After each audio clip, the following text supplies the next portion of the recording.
Je vous propose maintenant un nouveau tutoriel sur EBP Compta Pratique 2018 sur tout ce qui concerne les informations société. Alors c'est vraiment un tutoriel très important puisque les informations société correspondent au paramétrage des propriétés du dossier et effectivement ça a une incidence ensuite sur l'utilisation du logiciel puisqu'en fonction des options que vous allez cocher ou décocher, et bien ensuite effectivement ça a un impact sur le logiciel. Donc pour trouver les informations, je reprends. Pour trouver donc les informations société, il faut aller dans le menu paramètres. Et ici sur l'OpenGuide, vous voyez, vous avez informations société. Donc ici, eh bien, on va voir toute l'arborescence là qui est présentée sur la gauche. Donc coordonnées. Donc si vous n'avez pas eu le temps de remplir complètement les coordonnées lorsque vous avez créé le dossier, ou s'il y a des modifications apportées, donc ça sera ici. Ensuite, donc au niveau identification, voilà, donc là, même principe, tout ce qui est, je dirais, juridique, il faudra donc l'indiquer à ce niveau-là.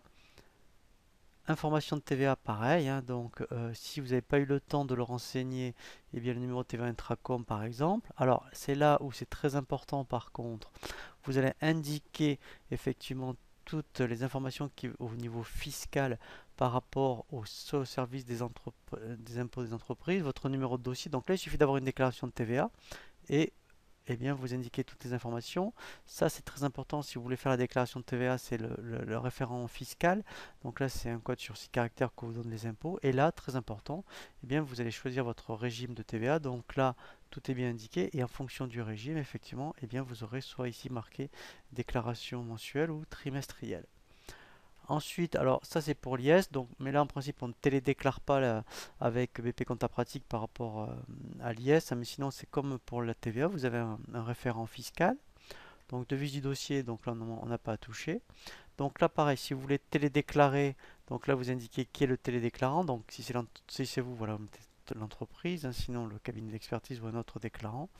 Donc si c'est vous, ben là vous n'avez rien à toucher. Et si c'est l'intermédiaire, effectivement, il faut cocher ici intermédiaire et là vous indiquez quel est l'intermédiaire ou effectivement le partenaire EDI. Vous voyez, donc là par exemple, ici, vous voyez, c'est bien indiqué. Et si c'est un organisme de gestion agréé, vous cochez ici et vous indiquerez ici les coordonnées de l'organisme agréé. Représentant fiscal, alors ça normalement vous ne le remplirez pas, hein, c'est quand on est éventuellement en liquidation, il faut indiquer les coordonnées du liquidateur.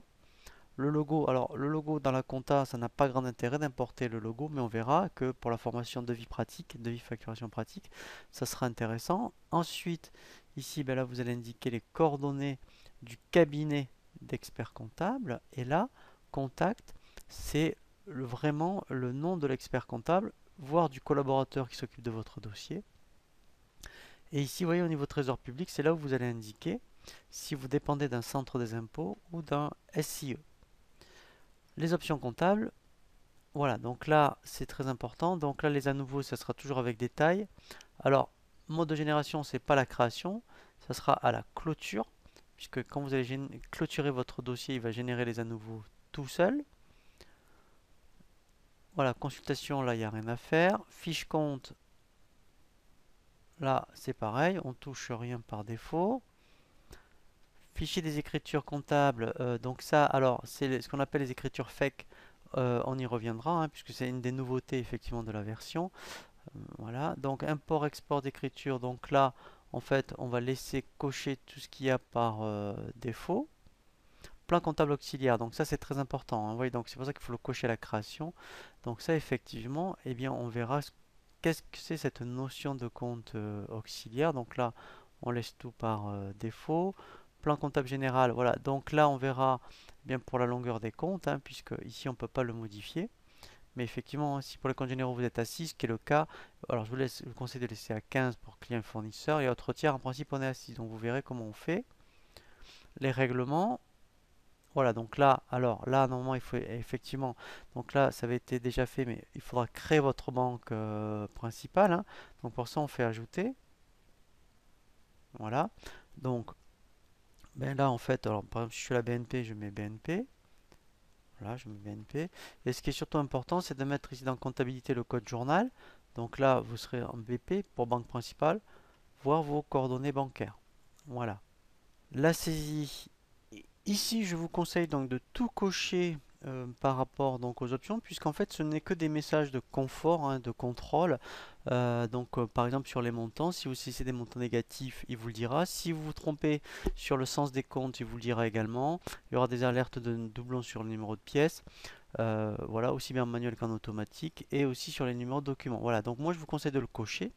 Et ici, en fait, c'est pour le compte d'équilibrage. Donc, si vous saisissez une écriture et dans un journal et qu'il n'est pas équilibré, si vous voulez vraiment sortir, eh bien, il vous mettra par défaut un compte d'attente qui est le compte 471.